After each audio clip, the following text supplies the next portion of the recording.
ఆంధ్ర తెలంగాణలో తక్కువ ఫీజులతో high quality results ఇస్తున్న ఏకైక సంస్థ తిరుమల్ ఐఏఎస్ ఇన్స్టిట్యూట్. చైన్ స్నాచర్లు వారి ప్లాన్ను మార్చుకుంటున్నారు. బస్సు, రైల్వే స్టేషన్లు, రద్దీగా ఉండే ప్రాంతాల్లో దొంగతనం చేసే వీరు మారుతున్న కాలానికి అనుగుణంగా దొంగతనాలకు పాల్పడుతున్నారు. కొన్ని చోట్ల ఇంట్లో అందరూ ఉండగానే ఇంట్లోకి చొరబడి చేతికి పనిచెప్తున్నారు. తాజాగా ఇక్కడ అదే జరిగింది. ఓ మహిళను నమ్మించి మాటలు కలిపి చేతికి దొరికిన బంగారు గొలుసుతో ఉడాయించాడు ఓ దొంగ. దాన్ని తీసుకుని పరారయ్యాడు.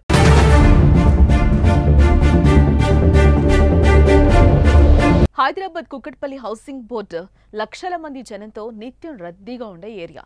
అందులోనూ Kukatpally housing board temple area అంటే 24 అవర్స్ జనం అటు ఇటు కదులుతూనే ఉంటారు. అలాంటి ఏరియాలో ఓ చైన్ స్నాచర్ దర్జాగా ఇంట్లోకొచ్చి మరి మెడలోని బంగారు గొలుసు లాక్కుని వెళ్లడం ఇప్పుడు తీవ్ర సంచలనంగా మారింది. ఇవాళ ఉదయం 6 గంటల సమయంలో కేపీహెచ్పీ టెంపుల్ బస్టాప్ సమీపంలోని ఓ ఇంటి ముందు ఓ మహిళ ముగ్గు వేసుకుంటోంది. ముసుగు ధరించిన ఓ కుర్రోడు మంచినీళ్లు కావాలంటూ ఆ మహిళను అడిగాడు. అయితే ఉదయం పూట నీళ్లు అడగడం పాపం కాదనలేక నీళ్లు తీసుకొచ్చేందుకు ఇంట్లోకెళ్ళింది. ఇదిగో అదే ఆ మహిళ చేసిన తప్పైపోయింది. అలా మంచినీళ్ల కోసం మహిళ ఇంట్లోకెళ్లగానే ఆమె వెనక ఆ చైన్ స్నాచర్ కూడా ఇంట్లోకెళ్లిపోయాడు. అలా ఇంట్లోకి వెళ్లిన వెంటనే వెనక నుంచి మెడలోని బంగారం మంగళసూత్రం లాక్కుని బయటకు పరిగెత్తాడు. షాక్ అయిన మహిళ పెద్దగా కేకలు వేస్తూ ఇంట్లో నుంచి వీధిలోకి పరుగులు తీసింది.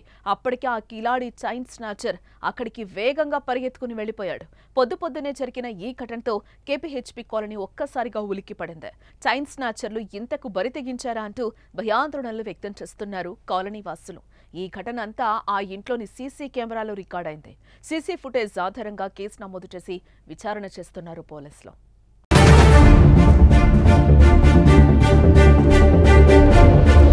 ఇక గతంలో కూడా నార్సింగ్ పిఎస్ పరిధిలో ఇలాంటి దొంగతనమే జరిగింది. దొంగతనం కోసం వెళ్లిన ఓ దొంగ అపార్ట్మెంట్లోకి ప్రవేశించాడు. ఆపై ఇంటి కాలింగ్ బెల్ను కొట్టగా ఓ మహిళ తలుపులు తెరిచింది.